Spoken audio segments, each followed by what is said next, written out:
Gracias.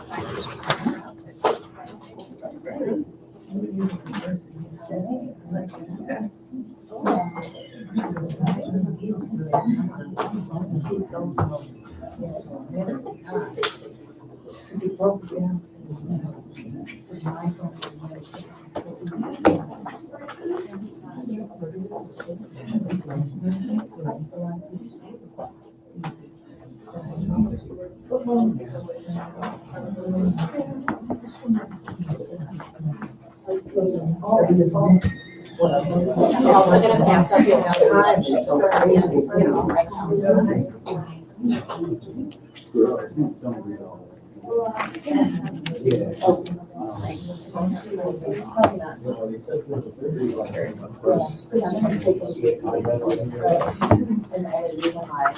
There's an evaluation.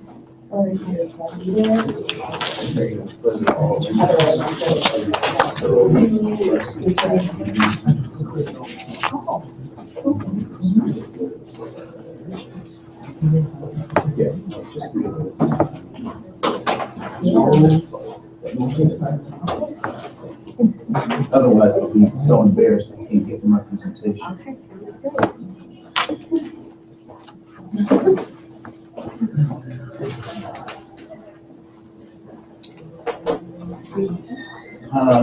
Yeah, just a second. Yeah, I'm gonna put you can start.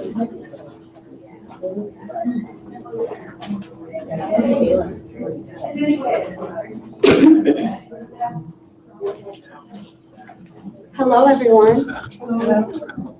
I'm Naya, and I will be presenting the speaker, Mr. Andre Cohen.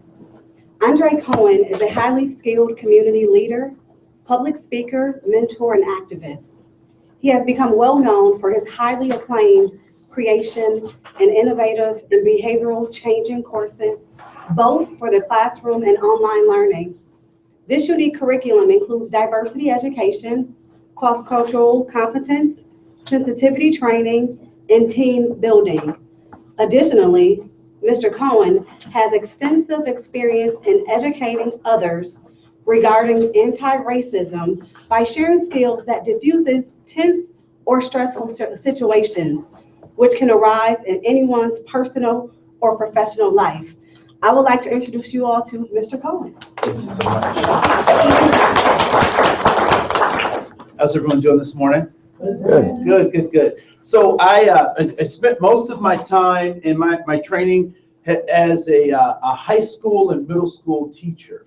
And so there's nothing that you can throw at me that those high schoolers and middle schoolers didn't do. So as such, I learned how to facilitate these kinds of conversations using the multiple intelligences. So we will be moving around the room. I'll have you participatory in the things that we're doing today in an effort to make sure that I reach all of the learners. All right.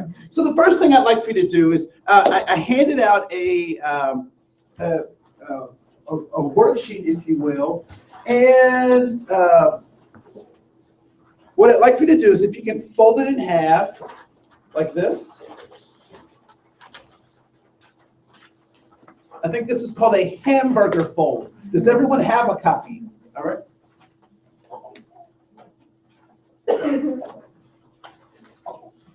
And then fold it again into another quarter.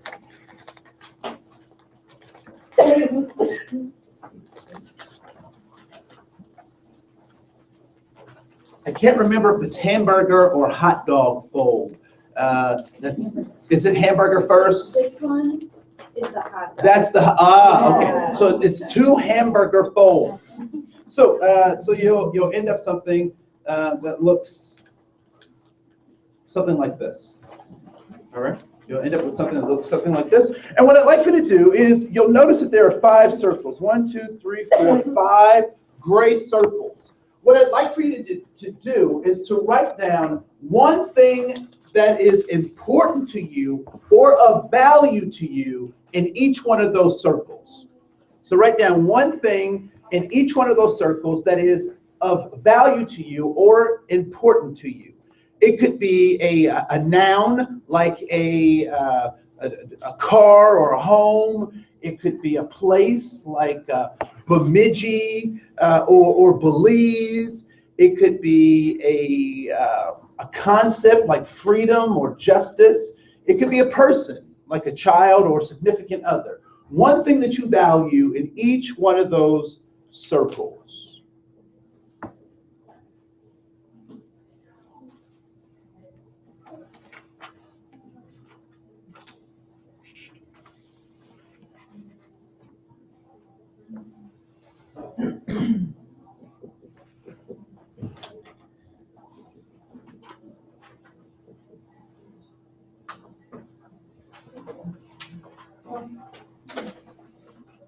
All right, so it looks like most people have 4, if not all 5. What I'd like to do now is I'd like to play a game. And the game is very simple. What I want you to do is I want you to find a minimum of 2 people for each one of your 5 things. Once you have found those people who either like what you wrote down or they have something that's similar to what you wrote down, I want them to put their initials next to that circle. All right? Are people relatively clear about what I'm asking? So a minimum, before you start, I would give everyone the same amount of time. So before you start, I want you to find 2 people who either agree with or like what you have on your paper and have them put their initials next to each of those. All right? You have 90 seconds to do that, starting now.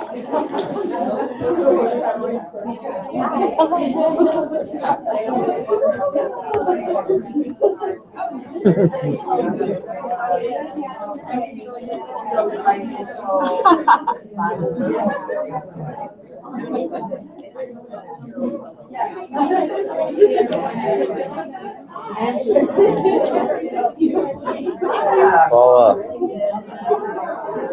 Oh, I like it. Green Bay Packers. What is this? Democracy? What? Democracy. I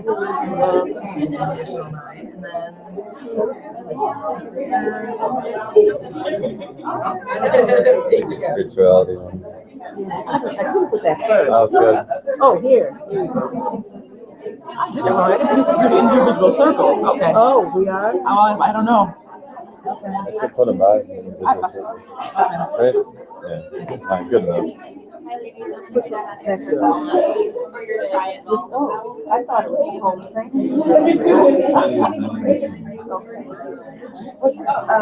Sure, it's supposed to be individual circles. Oh, I stole my pen. yeah. Paul, you stole my pen, didn't you? Oh, I did. Oh, I have friends. Hey, Robert. Is that one of your circles? Right, yeah. Yes, Yeah. I have yeah. Oh, yes. 60 seconds. 60 I absolutely seconds. good help. I agree with that. All right, now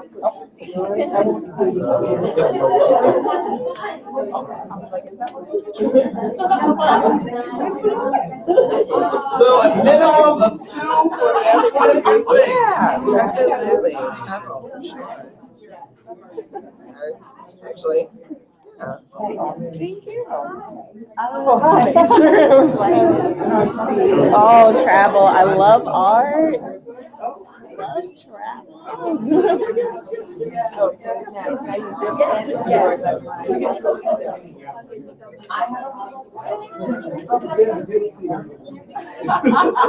like a love tap.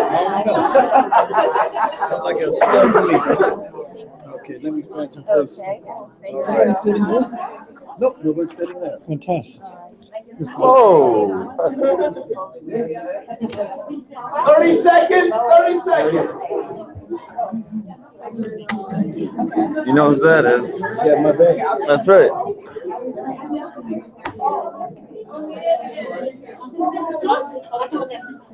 By the time I got your checks, I was headed for home. I don't 4, 3, 2, 1, and game over. Get over here. Mortal Kombat people? Okay, yeah. Get over here, man. Come here. So good. So my name is Andre Cohen, and I teach at the Adler Graduate School in Minneapolis, or Bloomington or Richfield, which is the actual location in Richfield. And I teach multicultural counseling class. And I was an Adlerian before I knew who Adler was.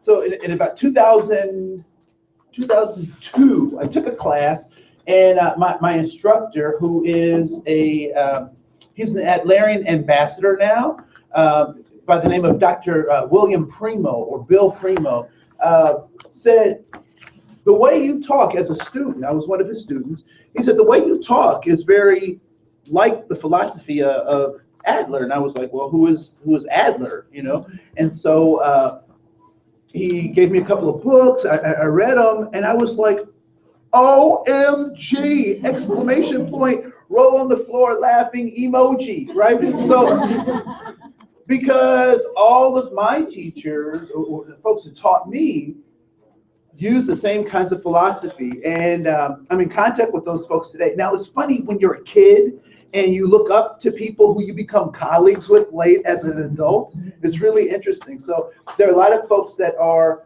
and I have this thing, my parents raised me in a certain kind of way. And so I still refer to people as ma'am and sir, and no matter kind of what age they are. And so I still refer to my mentors as ma'am and sir. But it's just really interesting when they become your colleagues.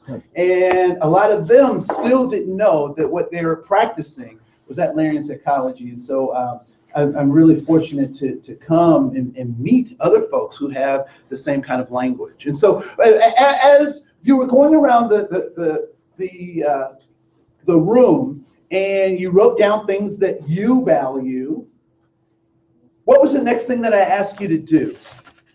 What did I ask you to do? Yeah. So find two people who either like what you wrote down or have something that's similar to what you wrote down. Correct?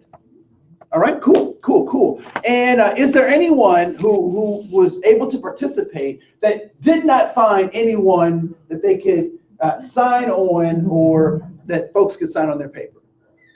Okay, so everyone at least has one person that was able to sign on their paper. All right, great. As you were going around the room, were there things you saw on other people's papers and you were like, why didn't I write that? I should have wrote that down. How did I forget that? What were some of those things? Career. Health. Autonomy. Spirituality. Faith. Creativity. So those were all things you saw in someone else's paper and you said, oh, why didn't I think about that? Now, was there something on your paper that was either difficult to find someone to sign on, or you actually didn't find someone to sign on that thing on your paper?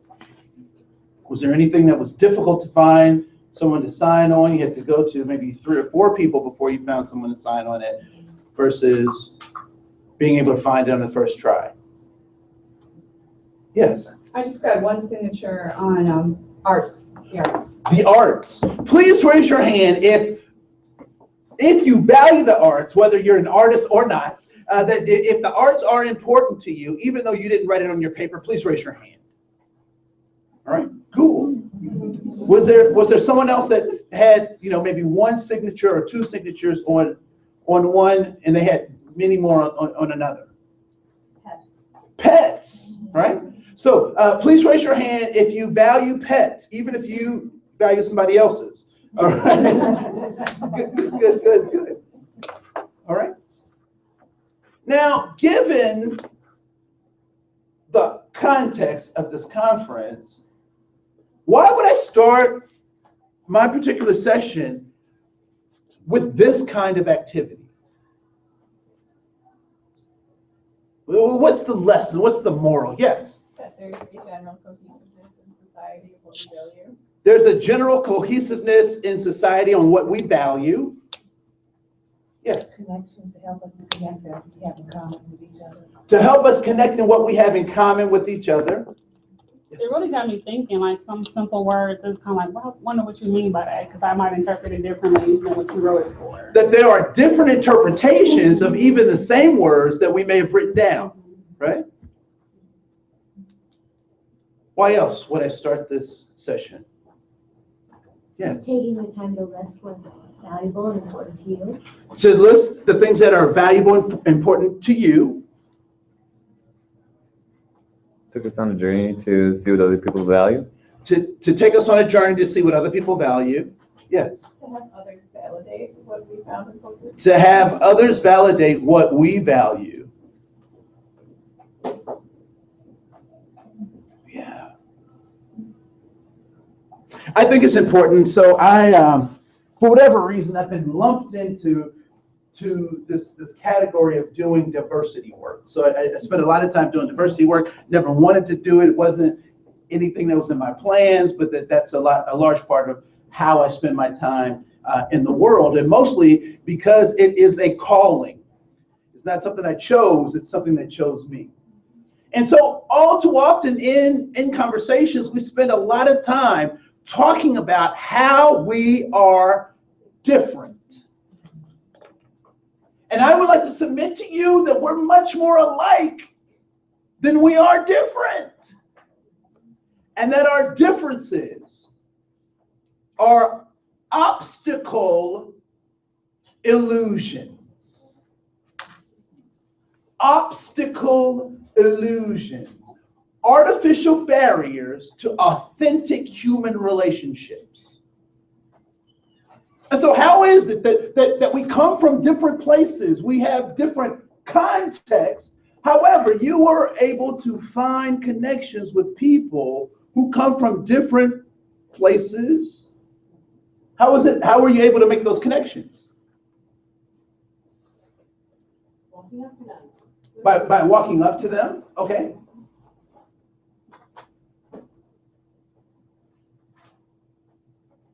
How were you able to make those connections? Simply engaging. By simply engaging. The shared values. The shared values. And how do we have shared values? I'm from a different place than you. I'm supposedly a different tribe than you are. So how is it that we have similar values? Because we're human beings and we have basic needs and basic wants, and a lot of those are similar, even though cross cultures, cross lands, territories, languages, a lot of us are very similar. All right. Yes. And our task was to kind of find similarities. You know what I mean? So it's kind of like we weren't thinking, how am I different from this person? Like, I'm seeking similarities with you. Oh, so what you're seeking, you will find. Huh. Sounds like you've been mindful in the task that you've been asked to do. You were present. Interesting. So how is it that we're able to find these combinations? And there were a myriad of things, because I would imagine that people probably participated in one of these three processes and engaging in that activity. Either they had the top 5 things that they value and they put those things down, or they looked at all the things that they value and at random just picked 5 things and wrote those down, or they did a hybrid approach of both of those things, right? And so we're able to make those connections because we're all human. Now, one of the things that we're going to talk about is this idea of context, particularly as it relates to culture, because context is everything. It is everything. It is everything. And the interesting thing is that the people who don't want us liberated don't want us to think about our context. Well, why do you keep bringing that up? That's in the past. Well, context is everything. It shapes and forms who we are, what we do, how we live. And so if we don't understand our context, then we're extremely confused about who we are and what we're capable of being. So let's go in your handout. I have 4 truths of human beings.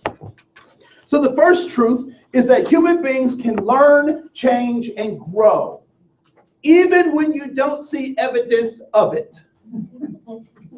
Right? So when I was in 6th grade, I had a bad habit of dragging my feet. And my dad it would drive him crazy because I'd walk like like this. And this was before sagging, so I didn't have the excuse of sagging, right? So you know, I would drag my feet and whatnot. And my dad he gave me punishments. He, you know, took stuff away in order to try to change that behavior. But I will tell you that the behavior did change. It's amazing what happens when you buy your shoes and you buy your pants, how you treat those things, right? So human beings have the ability to learn, change, and grow, even if we don't see evidence of it. All right? The next is that people do what they think works, even when what? Even when it doesn't work. So they do what they think works, even when it doesn't work. But why do they do it if it's not working? It's all they know. It's habit. Tradition. It's tradition. They're comfortable with it. Yes, ma'am. Insanity is the definition of doing the same thing over and, you know, even though it doesn't work, doing the same thing. So insanity. So I don't necessarily believe that people are insane, but her definition was that insanity is doing something the same and expecting a different result, right? Yes. Fear of change. Fear and fear of change. I would say a group think process. If you're part of a group and they're telling you this is how it's done, you just keep doing it that way. Group think process. They keep telling you this is how it's done. But why would a group of people, so now we're not just talking about the individual, we're talking about a group of people. Why would a group of people do something that's not effective, but then tell other people to do it too, and it's not effective? For money or power. You don't want to be, For money or power? you don't want to be the outlier. You don't want to be the outlier? But why tell someone to do it in the first place? Somebody tell everybody to do it. Because somebody told you to do it. And why did they tell you to do it? Because somebody told them to do it. Come on. You're so close. You're so close. A long time ago, It worked. But it's not working on It worked. Adrian Peterson got caught in this. I don't know if you guys are familiar with, there's a team across the way, and they have horns on their heads and whatnot, and they have a running back by the name of Adrian Peterson. And he just came back to the team after a year of hiatus. And he had to take a hiatus because, are people familiar with that story? Right? So why did he have to take a year off? For abusing his child. For abusing his child. Now, Mr. Peterson is a relatively well-spoken man and can articulate himself in such a way that other people can understand him. And so Mr. Peterson, when confronted with these allegations of child abuse, of neglect, of endangerment of the child, had a very articulate response to those allegations. And what did Mr. Peterson say was in his defense of his behavior? So he was raised. He said, that's how I was raised. That was his defense. Now, can one understand that as a defense? Not saying that it is one or that it's valid, but can one understand that being a rationalization that someone might use? Yes. Right? You can understand that. So from what I hear, it wasn't just a spanking. It would have been called, where I come from, a whooping. But I don't know how you spell that or what that, you know. I don't know if it's in the dictionary. I don't know. But at any rate, so Mr. Peterson got caught up in this particular thing because his excuse was, that's how I was raised. But what did Mr. Peterson fail to realize? Things have changed. That the context has changed. We put kids on punishment, right? We put kids on punishment. We have other forms of behavior modification that we use for young people because the context has changed. All right, number 3. All human behavior is goal-directed, and I think we're really clear about that goal-directedness. I actually don't believe in altruism. I don't believe that people actually do stuff just to do it. I think there's always, and maybe I'm just I'm cynical, but and that comes after 40 for some of y'all. Just beware. And then the fourth truth about human beings is that attitude is a reaction to goals. What have you been taught about an attitude, or what is an attitude? How many of you have attitudes now? So what's an attitude? How you feel about something? How you feel about something? What have you been taught about attitude? You've been accused of one? Yeah. Yeah, what did they say when they accused you of an attitude? You got a bad one. You got a bad attitude. Anybody ever been told you have a bad attitude? Right? Yeah. What else have they told you about an attitude? I better not get one. You better not get one. They would fix it for me. They would fix your attitude for you. Right? Yeah. Yeah. You better change your attitude. It's not cute. Your attitude is not cute. Right?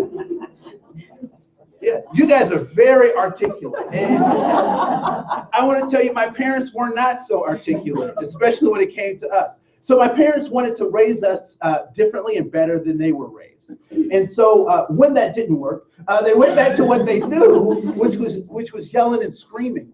And we would make our intelligent parents not so intelligent. Because my dad would say things like, "Boy, I don't like your attitude. You better fix your face." And so I would. And then I go to my room.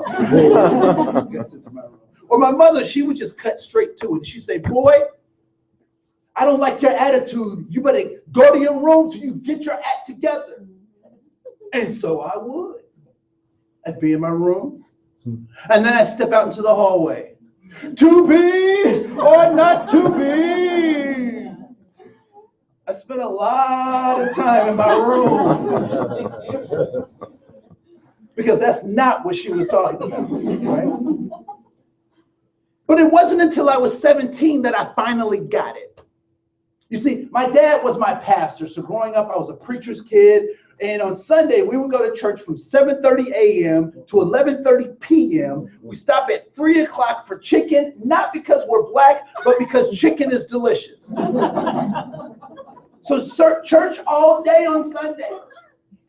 Friday night, I want to go hang out with my friends. So I asked my dad for the car, and my dad loves me. So what does he say? No. He says, "Yes, he loves me." Right? So I get the car.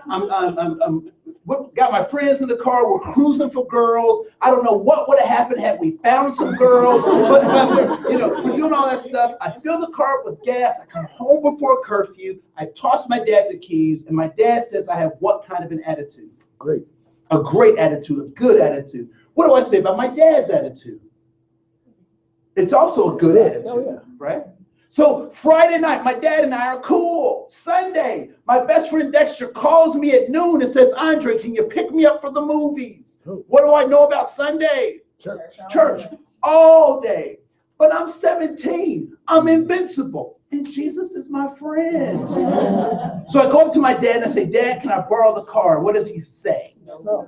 Not only does he say no, but he gives me the hell sermon. In our household, the worst consequence you could have for any behavior is going to hell. And either you could go to hell on your own, or my dad would show you the way. As a result of that interaction, I would say my dad had what kind of an attitude? A bad attitude. What would he then say about my attitude? That is also bad. So what's the difference between Friday night and Sunday? Situation. The situation, context, and what else? Conflict. You already have obligations on Sunday. So I already have obligations on Sunday. No, values. So my values. He has expectations for you. He has expectations that I wasn't meeting. Different goals. All right, so I'm going to show you something. So I was watching Discovery Channel, and they were doing a thing on silverback gorillas. I don't know if you have a zoo in this area or whatnot, and do you have great apes in that, Yes. right? So it's really sad. No matter what you do for great apes, it's still like a pathetic thing to see them behind the thing, right? But so these guys were out in the forest, and it was an old dude. He's just kind of doing this thing, right? Watching over his territory. And then there was this young gorilla, not too far off, that was encroaching on his stuff. And so the older gorilla sees this young gorilla, and he's like, "Oh no, you're not coming up in here." So he starts taking the grass. He throws up the grass, right? And then the young gorilla's like, "Huh." But he's not moving. And so the older gorilla starts throwing up the grass, and then he starts beating his chest, right? And the other gorilla's like, "Okay, wait a minute, I might not want to go over there." But then the older gorilla's not seeing this young gorilla move, so he just goes ape on him, right? So he's throwing up grass, he's beating his chest, he's and the young gorilla says, "I don't want any part of this. That dude is crazy. I'm out of here," right? Why was the young gorilla, why was the old gorilla going through all these antics? Why was he doing that? Protecting his territory. So he's going to protect his territory. And what else? Intimidate the young gorilla. Intimidate the young gorilla. But for what was the goal? To not fight.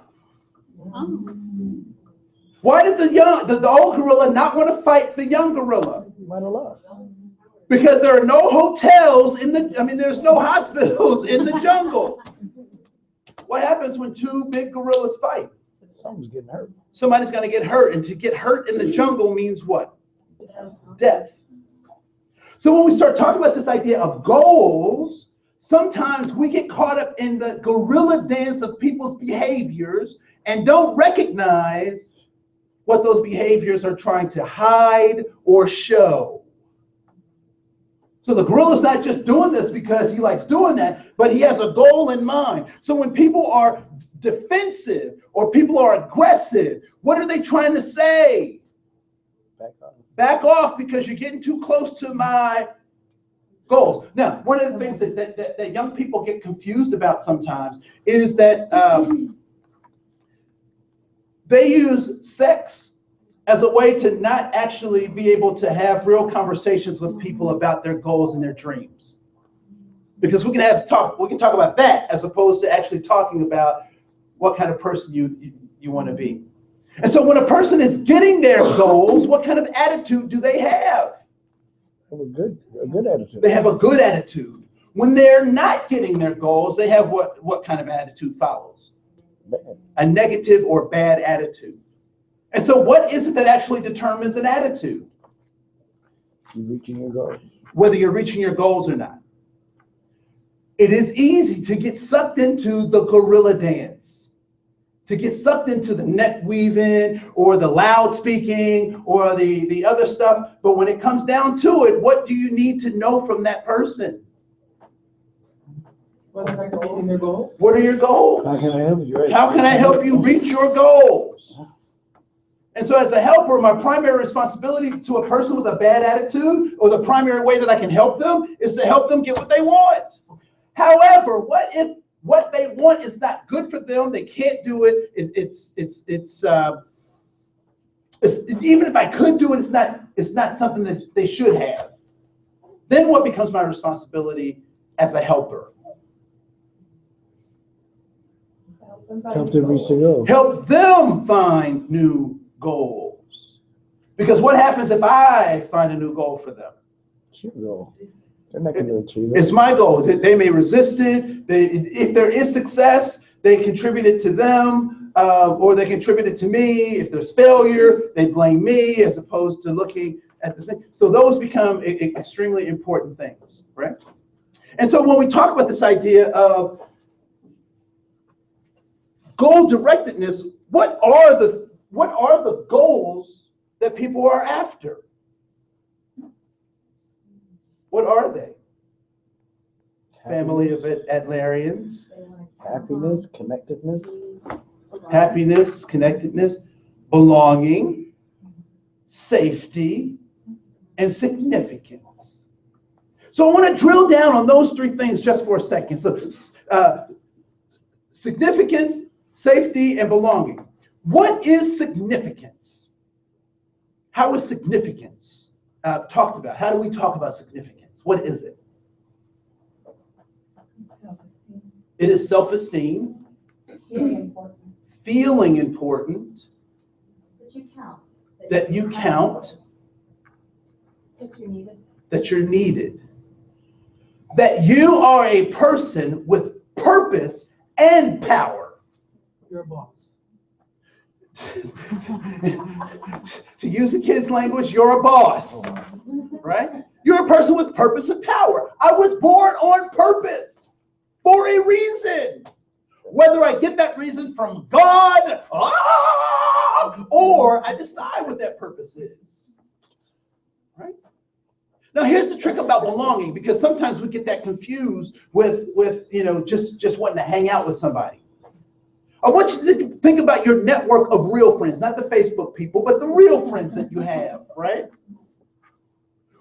Why are they your friends? Commonalities. Commonalities, similar values, goals. Somebody you connected with. And Somebody you connected with and trust. They care. Because they care. Love. They love. Because they understand your significance. We want to be connected with people who understand our significance. So I was doing some work with the New York Knicks back in the day, and didn't work out. We didn't work out because they couldn't see my significance, and I certainly didn't understand their significance, right? So we want to be in relationships with people who understand our significance, and this starts to set up our context. I can't be in a relationship with someone who doesn't understand my significance, my power, my ability to do things. And then safety. Are the environments physical, emotional, spiritual, mental environments that sustain my ability to have relationships, to connect with other people, and they support the understanding of my purpose and power, right? So I love those things as things talking about our development and how we work, right? So humans can learn, change, and grow. People do what they think works even when it doesn't. All human behavior is goal-directed, and an attitude is a reaction to goals, right? Mm-hmm. And the goals are significance, belonging, and safety. All right. So let's go back to those five values, and in the center of that is a larger circle, and let's call that the circle of all human knowledge. Okay. I'm a little melodramatic, right? But let's call it the pie of all knowledge. What I'd like for you to do is cut yourself a piece of pie relative to the size of what you know of everything there is to know. All science, all math, all languages. What do you know as opposed to... And if just for the sake of this activity, if you can quantify it, even if it's a dot or a line or a dotted line, if you can quantify that, it will help the metaphor. All right, so here we go.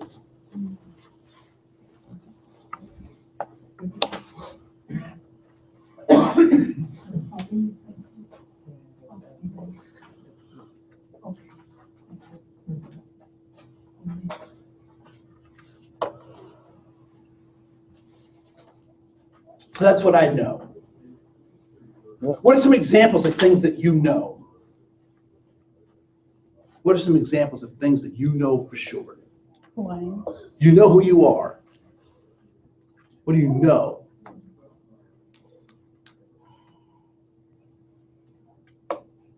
It's not that tricky. Really. You guys are way overthinking this. Like, yes. We know language, we know. Let me say, so you know what language?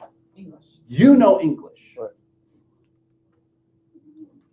I want to bring us back to us, right, as individuals. I know what I want to do. I know what I want to accept. You know what you want to do, so give me one thing that you know you want to do.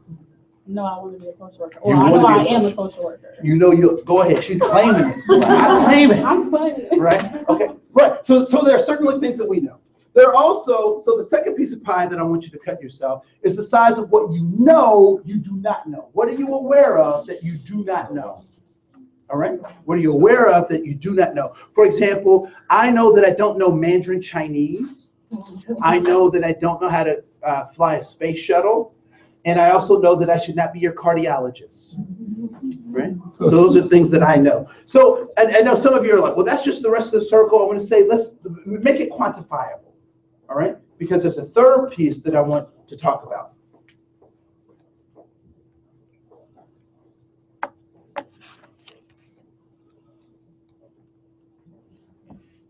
These are things that are in your awareness that you are aware of that you do not know. And give me 3 examples of that. What would be an example that you can think of? I don't know what tomorrow's gonna bring. Right, please raise your hand if you don't know what tomorrow's gonna bring. For those of you who didn't, I want the lottery numbers, right? So we don't know what tomorrow's gonna bring. Someone else? Yeah. Don't know how to play the ukulele, right? Please raise your hand if you also do not know how to play the ukulele. All right, those 4 strings are tricky. Let me just tell you. All right. One more. Right now, I don't know which way is north, south, east, west. Yes, I have no sense of direction myself. If you have no sense of direction from where you are right now, please raise your hand. Okay, cool. So there are things that we know, there are things that we know we don't know. And what is the rest of this? What would we call this? This would be our blind spot. So things that we don't know that we don't know. That's a big area. So whose responsibility was it to provide you with, well, I'll skip to the punchline.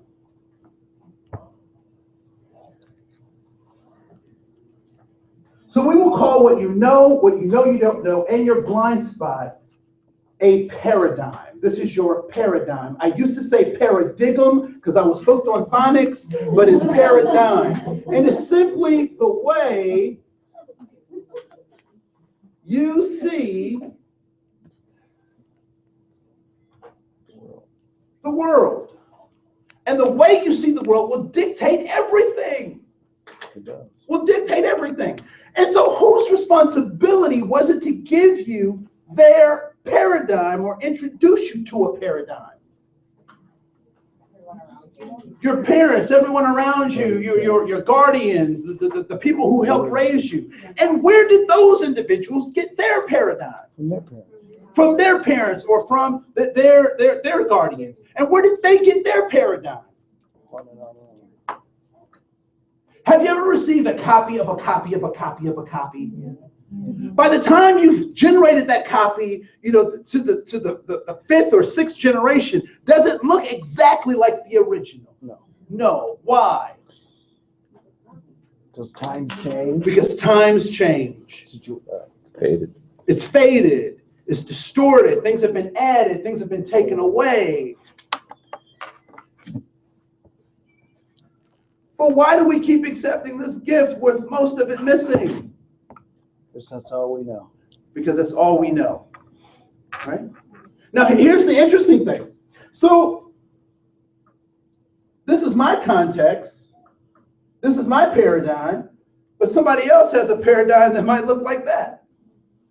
Or somebody else has a paradigm that looks like that. If we have differing paradigms, what is a result of these differing paradigms? So if what I know is over here and what you know is over here and what they know is over here, yes? Silos. Silos. Explain that. Basically, you have groups of thought, different groups of thought. They basically east is east and west is west, never twain shall meet of different groups who think that what they know is false. And what happens when we have to interact with those people from those so-called different silos? We have what? Conflict. I want to suggest to you that there is no conflict between human beings. It is all an illusion. Conflict is an illusion, particularly if we don't understand the context. Example. So I'm doing some diversity training, and a woman asked me this question, and she says, Andre, I just want to know, why are all the colored people moving into my neighborhood? That's what she asked me. And guess what I did at being a good teacher? I gave her a little education. I let her find her own education. I just asked a question. I said, why did you move into your neighborhood? Silence? A little bit. Right? Right. So why are people moving into her neighborhood? What are they looking for? Same thing she was. Safety, significance, and belonging. Even though I may have come from a different context, and I may have a different paradigm, what am I trying to get? The same thing. So conflict then becomes the illusion. The illusion that we're trying to get different stuff. There is a reason why they have BMWs and Toyotas. Not everybody wants a BMW. Because that price tag is, woo, right? So we don't all want the same things, and so context becomes extremely important. So, we're operating from these different paradigms. Now, context is everything. It's everything. And so one of the things I like talking about as it relates to this idea of safety, significance, and belonging is this idea of the human soul. Because if we don't understand the human soul, then it becomes really difficult to really relate and understand that safety, significance, and belonging. And so I believe that there are, because I taught middle school and high school, I had to take really complex things and make them very, very simple. And so the way that we talked about this is that the human soul is made up of two parts. It is the body and it is the spirit. When the spirit has left the body becomes a thing. And I reflect on when my grandmother passed, she's in a box. Pretty box too. Expensive pretty box, right? And we have, people are passing notes to my grandmother, and everybody has that creepy relative that tries to touch the body, right? Like, leave grandma alone, and all that stuff. But what was the problem with them reaching out and talking to and giving notes to my grandmother? She wasn't there. She wasn't there. She couldn't respond because she had become a thing. And when the spirit is without the body, the spirit becomes powerless. And so afterwards, we would go to my grandmother's, we have spaghetti dinner, people are telling stories about my grandmother, they're telling lies about my grandmother, we're sharing pictures, and I'm trying to keep my uncle from stealing all the stuff he could put in his pockets. Be like, man, put that down, that kind of stuff. And so it felt as if my grandmother was there, but her spirit didn't have anything to animate, so her spirit was powerless. Now, the interesting thing about this idea of the human soul is that there are, when there is a separation, and so the human soul should look like this. That's what it should look like. But oftentimes it starts to look like this, where we have a breaking of the spirit and the body, which is why mindfulness is important, because it aligns us back together and helps us realize that our breathing is connected to our existence, right? That the way that we think about things is extremely important. And so, but when this division starts to happen, a void forms. And there's a little monster that is waiting for this void. It can't wait. It's salivating. It's like, yes, the void is there. Let's do it. And guess what that that creature is called?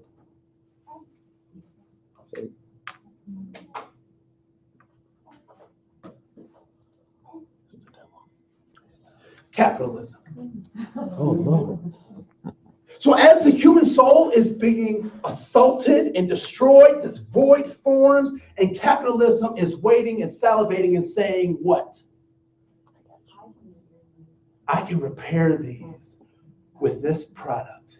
For $14.99, you too can be separate. I was watching some of Conspiracy Nut. Love it. Love all the conspiracies. So I'm watching this conspiracy video. And this particular one was talking about President Obama, Barack Hussein Obama, and the Pope Francis, starting their one world government, right, and one world religion, right. So I'm watching this. I'm like, yeah, I'm real skeptical at first, right. So the first hour, I'm just like skeptical.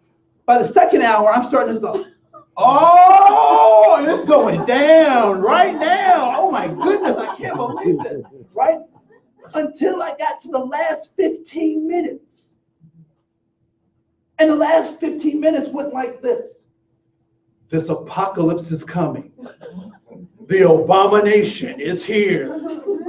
And you can survive by buying my survival kit for $1,500. And I was like, what? This whole thing was a sales pitch? And the scary thing is that I'm sure that there are people who didn't watch to the end. At any rate, so context is extremely important. So capitalism says, buy this, I'll fix you, buy this. But how many of us know that there is not enough stuff to fill this void? Ask Philip Seymour Hoffman. Oh, wow.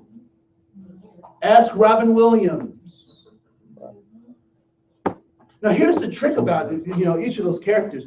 I thought about this. I loved Robin Williams, loved him. And when he died, it hurt me personally. I was personally affected by his death. I never wrote him a letter.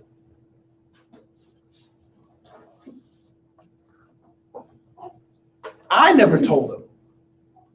What if my little letter would have helped? Man. I just think about that.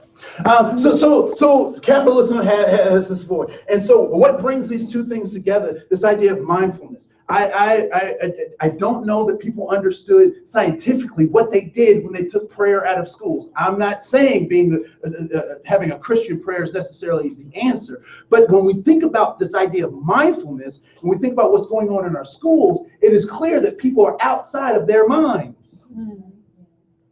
And so when we think about this human soul, that becomes important because there are lots of things that are an assault to the human soul. And we'll come back to that in just a second. I'm going to talk a little bit about context being everything, because when we talk about this idea, there is a direct relationship between context and culture. Context and culture are related. And if you don't understand context, you certainly won't understand a culture. So what is culture? So there are lots of theories of culture. There's a thing called the iceberg theory of culture that talks about 10% of culture is what you can see, 90 is what you can't see, so forth and so on. I don't like that because it's not organic enough for me, because I believe that culture is dynamic. And so what I have is the carrot of culture. And I don't know if anyone has done any agriculture, either hobby farms or garden or whatnot, but the part of a carrot that's in the ground is called the what?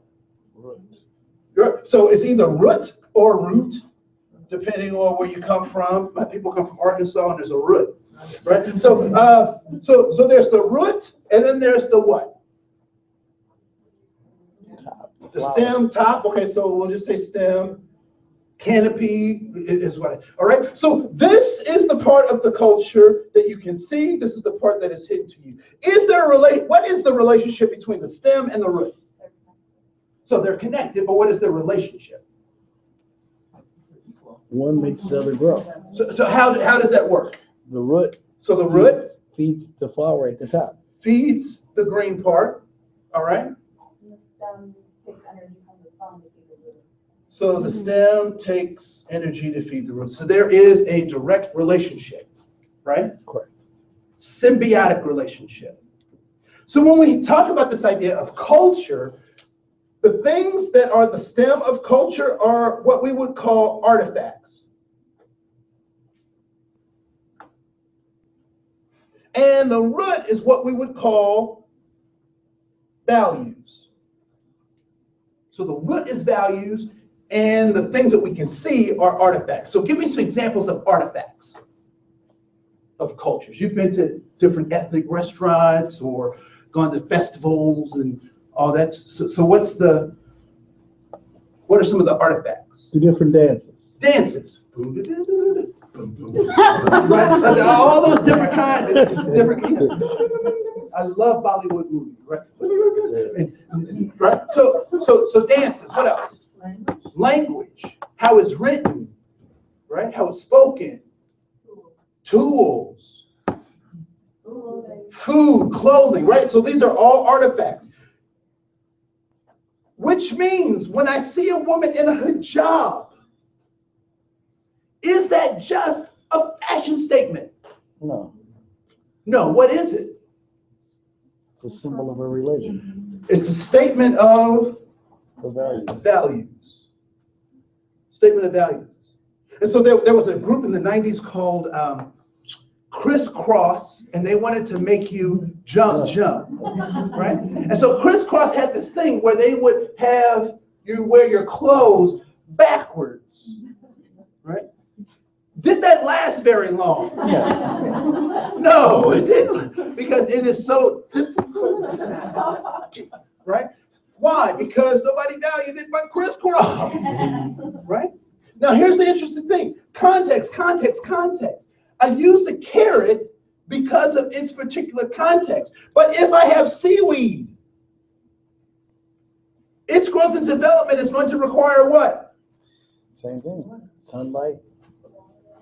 The same thing, but a different context. I can't plant my seaweed right next to carrots and expect it to be successful, right? Context is everything. Now, one of the things that also happens is that sometimes the root gets disconnected from the stem. And there are two phenomena that occur there. So I want you to think about yourself. You're picking weeds and you have a bunch of carrots and you accidentally snatch off the top of your carrot. What is going to happen to your carrot? It's going to rot and die, right? What else has happened to your carrot? It lost its connection to the outside world. It lost its connection to the outside world, and what? When you go to get that carrot, You don't know where it's at. you don't even know where it is. Its visibility is gone. So when the artifacts are disconnected from the values, we have a loss of culture. We have a loss of culture. That happened at Ellis Island. That's right. People were immigrating here. They had to leave certain things before they got on the ship. And when they got here, they had to leave things. People had to change their names. At least some folks felt that they needed to change their names to be accepted in this new country.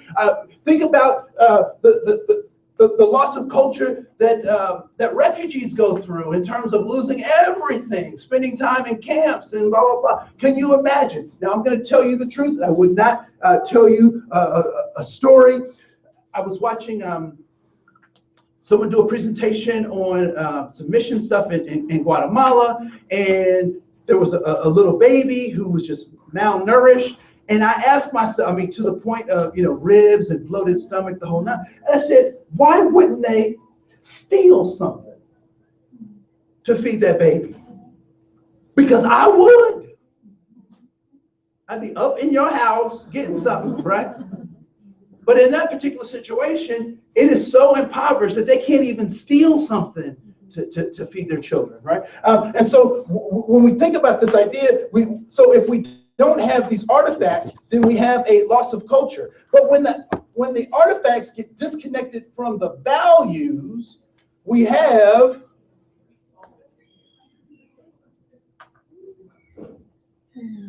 stereotypes. Oh, wow. Stereotypes, right? Have you ever seen a stereotype of a group of people and say, well, isn't that true? I mean, just a little bit. Is it just a little bit true? Right? It is. But what have we done? We've disconnected it from its values. That's why it's wrong to dress up as another person for Halloween. Right? It's funny, I saw a guy, he had a big leopard hat with feathers on the end and this long stuff. And I said, what are you? He was like, I'm a pimp. I said, you've obviously not met any pimps because they don't look like that, right? And so when we have that becomes problematic. And what becomes even more problematic is we have a combination of things where we have radishes that have lost the connection to their top. So they say, I'm just going to use that. I'm going to put the carrot top on my radish. What do we call that? Cultural appropriation. And I would like to say cultural misappropriation, because there's some cultural appropriation that is good. Context is everything, right? So white kids, when I started teaching, white kids dragging their pants, got the hat to the side, muscle shirts, lots of attitude, boo, boo, boo, what's up? And that annoyed me. Because I said, why don't you act white? Which then begs the question, what is acting white? And then what is acting black? And all that kind of stuff. But good appropriation was what they were doing. Why were they acting like? Because that's where they lived. They were seeking safety, significance, and belonging. And so fitting in is how you got it. Right? So open up your handout. I'm going to keep going. How am I doing on time? Oh, I'm done. You're done. So just open up your handout just for a second and center. And there's just a couple of things I want to address, because I was like, whoa, this is going too good. All right. So barriers to our humanity, right? So what's attacking us? What is the context is everything. And so what's attacking this is historical trauma, institutional racism, the idea of poverty. And poverty is problematic because we talk about the people, but we don't talk about the system that the people are responding to. And then this idea of whiteness. Whiteness is not a thing. Whiteness is taking people's humanity and ripping it away from them and trying to sell them something different. Because the only way that whiteness works is if all white people are equal. And white people will tell you that they're not all the same. Because what do white people call white people who don't measure up to the level of whiteness that most white people think they should? Trash. They call them white trash, rednecks, Hoosiers, yeah, okay, that's it. Y'all going too far now. And lastly, these last things, in terms of looking at context and the importance of it, that bigotry is an emotional state, and the only way you can impact someone emotionally is to show them love. Prejudice is a thought process. The only way you help people engage in changing their prejudicial thinking is to ask questions. And lastly, discrimination is a behavior, and we know that behavior is dictated by emotions and thoughts. My name is Andre Cohen, and I've gone over my time. Let's go have lunch.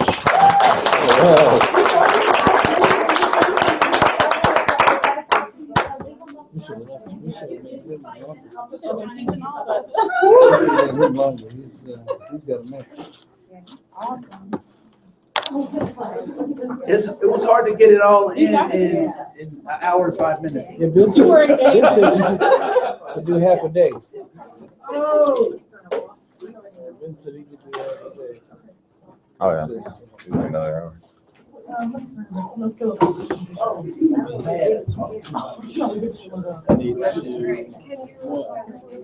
Two clients have to see this morning. Can you believe it? Come on. Two What are you now? Yeah, no. I work. Just have to be Thank you. right. What do you think? Plug in? Plug in? Persons? Right? That's not what they are. What are you taking? I'm taking lunchtime. Did you get your food card? Okay. Would you like to buy it? I'll buy it for you. I'll buy it for you. So you're gonna sell yours off? So I can get double?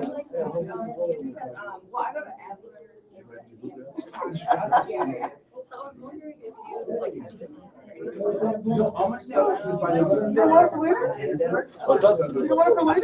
No.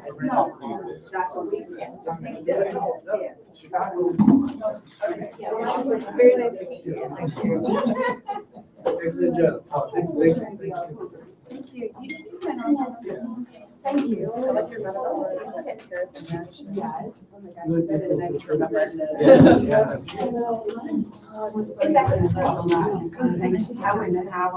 Oh, yes. Yeah, 5 years ago. Yeah, I went to Citrus State University. I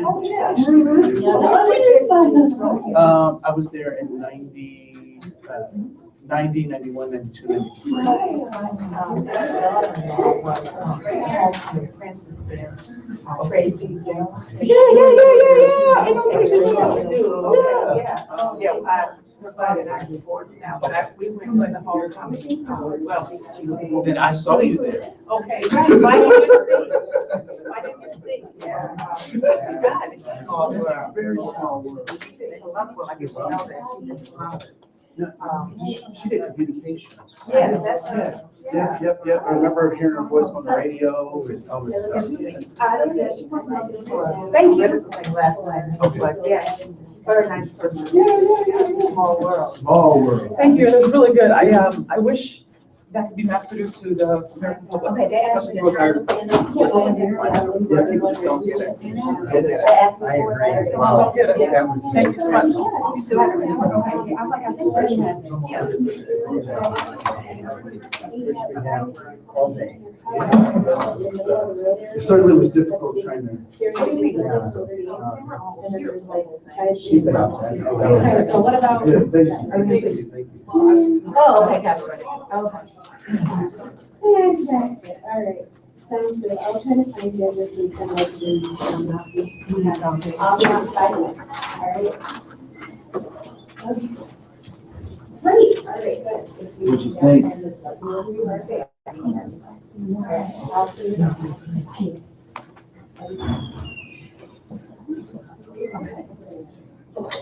Okay, I'm here. So,